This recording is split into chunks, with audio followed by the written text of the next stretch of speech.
Mini camera actually অনেকের প্রয়োজন হতে পারে। মিনি ক্যামেরা এটা আসলে আপনার এত ছোট টাইনি যে আপনি জাস্ট একটা এক আঙ্গুলে চাইলে আপনি হোল্ড করতে পারবেন, যদিও আমি দুইটা আঙ্গুল দিয়ে ধরতে হয়েছে বিকজ অফ হচ্ছে একটা এটা, আর আপনি যে কোনো প্লেসে রেখে কিন্তু আপনি এটা দিয়ে ভিডিও করতে পারবেন।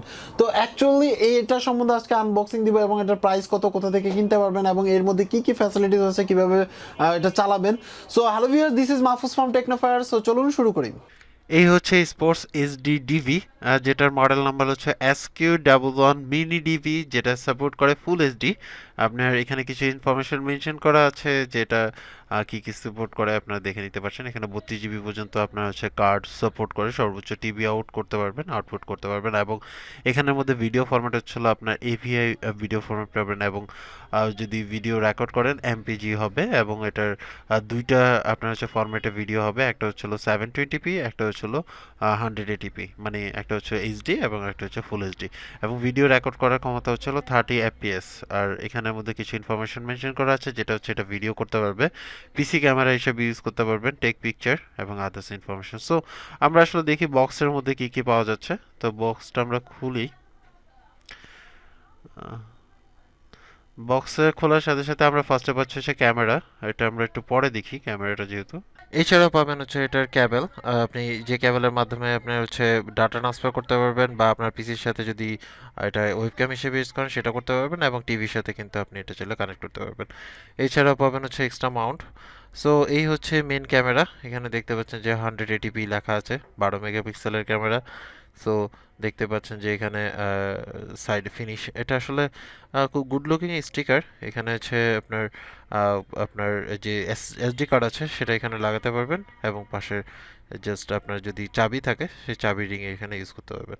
সো এটার মধ্যে আপনি চাইলে এখান থেকে ফিট করে নিতে পারেন ইজিলি। আপনি যে কোনো প্লেসে এটা ফিট করতে পারবেন, আপনার হাতে হোক, যে কোনো প্লেসে, আপনি গাছে হোক, মানে আপনার যেখানে মনে হয় যে না আপনার ডকুমেন্টস দরকার সেরকম জায়গাতে। এছাড়াও আরও এক্সট্রা একটা ইয়ে পাবেন, কিট পাবেন, যে কিটটা ইউজ করে আপনি আদার্স কোনো জায়গায় স্ক্রু করে যদি আপনি রাখতে চান তাহলে সেটা করতে পারবেন। সো এর মধ্যে ইউজার ম্যানুয়াল পাবেন। ইউজার ম্যানুয়ালটা অবশ্যই পড়ে নেবেন, কারণ এখানে টোটাল ডিটেলস দেখা আছে কী কী করতে পারবেন।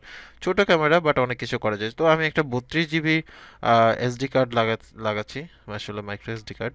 সো এটা জাস্ট আপনি চাপ দিলে চলে যাবে। আর এটা খোলার সময় একটু আঙুলটা ভিতরে ঢুকে টান দিতে হবে, এটা মানে আপনাকে কোনো মানে সাপোর্ট দিবে না। সো এই ক্ষেত্রে অপশনগুলো আমি একটু সামনে নিয়ে দেখাই। এটা জাস্ট অন করলেই সাথে সাথে হচ্ছে আপনার 720p-তে চলে যাবে। মানে আপনার ব্লু লাইটটা যদি আপনার চলে, মানে চালু হয়, চালুর সাথে সাথে, তার মানে হচ্ছে এটা 720p-তে আপনার হচ্ছে মুডে অন আছে। সো আমি একটু ফোকাসটা ঠিক করে নিই। সো 720p-তে মোডে যেহেতু আছে, এখন আপনি যদি এটা রেকর্ডিং শুরু করতে চান তাহলে জাস্ট পাওয়ার বাটনে দেখুন এখানের মধ্যে এটা দেখতেছেন, এখানে যদি প্রেস করেন তাহলে হচ্ছে এখন ব্লু এবং হচ্ছে আপনার রেড দুইটা লাইট একসাথে জ্বলতেছে। আপনি একটু নাড়াচাড়া করলে বুঝতে পারবেন, দেখতে পাচ্ছেন একটু হালকা করে নাড়া করলে দেখতে পারবেন যে ব্লু অ্যান্ড রেড, তার মানে হচ্ছে 180, মানে আপনার হচ্ছে ফুল এইচডিতে রেকর্ড হবে। এখন যদি আপনি এটা প্রেস করেন তাহলে এটা মানে ভিডিও করা শুরু করবে। এখন হচ্ছে 180p-তে ভিডিও রেকর্ড হচ্ছে। আপনি এটা প্রেস করলে আবার হচ্ছে নর্মাল মোডে চলে যাবে। দেন হচ্ছে রেড কালার যদি চলে তাহলে হচ্ছে হলো পিকচার মোড। ব্লু কালার আমি আরেকবার বলি, ব্লুটা যেটা আছে সেটা হলো 720p-তে আপনি রেকর্ড করতে পারবেন। ব্লু অ্যান্ড আপনার হচ্ছে রেড যদি হয় তাহলে হচ্ছে আপনি ফুল এইচডিতে রেকর্ড করতে পারবেন, মানে 180p। আর দেন হচ্ছে প্রেস করলে যদি আপনার রেড হয় তাহলে হচ্ছে পিকচার মোড। আপনি এরপর থেকে জাস্ট পাওয়ার বাটনটা একবার প্রেস করলে আপনি পিকচার তুলতে পারবেন। সো এইভাবে করে আসলে এটাকে আপনি অপারেট করতে পারবেন।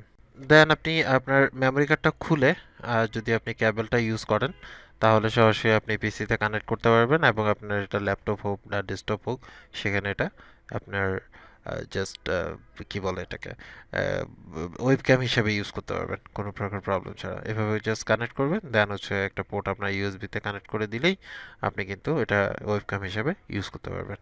এই হচ্ছে 720p আপনার ভিডিও ফুটেজ, দেখতে পাচ্ছেন কেমন লাগে। তো এই ক্ষেত্রে আমি জাস্ট এতটুকুই সাজেস্ট করব যে কোনো মানে আপনার হচ্ছে কোনো কিছুর সাথে স্টেবল পজিশনে লাগায় রাখতে, তাহলে বেটার হবে। দেন হচ্ছে এটা রাইট নাও হচ্ছে আপনার 180p, তো 180p-তে আপনারা দেখতে পাচ্ছেন কোয়ালিটি কেমন হবে। তো অ্যাকচুয়ালি এটা থেকে তো মাচ মোর আসলে আশা করা যায় না, যেহেতু টাইনি একটা ক্যামেরা এবং রিজনেবল প্রাইস।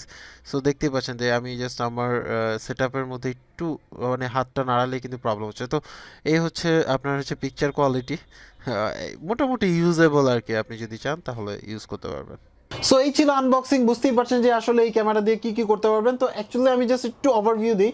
সেটা হচ্ছে যে এই ক্যামেরা ইউজ করে দেখা গেছে যে আপনি অনেক হাই কোয়ালিটির কোনো ভিডিও রেকর্ড করতে পারবেন না, এটা হচ্ছে ফার্স্ট অফ অল। দ্বিতীয়ত হচ্ছে এটার প্রাইস যেহেতু কম, অ্যারাউন্ড হচ্ছে $8 থেকে $9 বা $9.5 এরকম পড়ে, এটা টাইম টু টাইম ভ্যারি করে।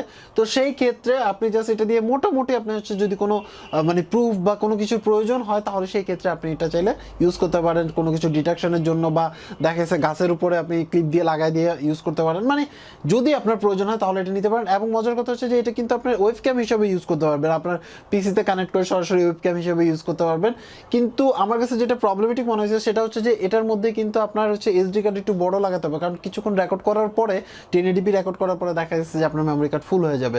আর ইউজ করার সময় ইউজুয়ালি আসলে ক্যামেরাগুলো একটু গরম হয়, এটাও মোটামুটি ভালোই গরম হয়, চার্জ দেওয়ার সময় মোটামুটি গরম হয়, অত বেশি না। প্রাইসের কথা আসি, প্রাইসটা হচ্ছে আপনি অ্যারাউন্ড বাংলাদেশ থেকে যদি কিনেন হয়তো বা 800-900 বা 1000 টাকার মতো পড়তে পারে। ভিডিও ডেসক্রিপশনে আলি এক্সপ্রেসের লিঙ্ক আছে, চাইলে আপনি সেখান থেকে পারচেস করে নিতে পারেন। আদারওয়াইজ যদি আপনার কাছে ইন্টারন্যাশনাল কার্ড না থেকে থাকে, তাহলে ভিডিও ডেসক্রিপশনে রেলমাটি গ্রুপের লিঙ্ক আছে, সেই গ্রুপে গিয়ে আপনি এই লিঙ্কটা পোস্ট করে আপনি চাইলে এটা আনা নিতে পারেন। এক্ষেত্রে চার্জটা একটু বেশি পড়বে, অ্যারাউন্ড হচ্ছে আপনার 700-800-900 মধ্যে পড়বে। এটা আসলে টাইম টু টাইম ভ্যারি করে। সো আজকে এই পর্যন্ত। এই ভিডিওটি আপনার কাছে কেমন লাগলো এবং এই টাইনি ক্যামেরাটা আপনার কাছে কেমন লাগলো সেটা অবশ্যই কমেন্টস করে জানাবেন।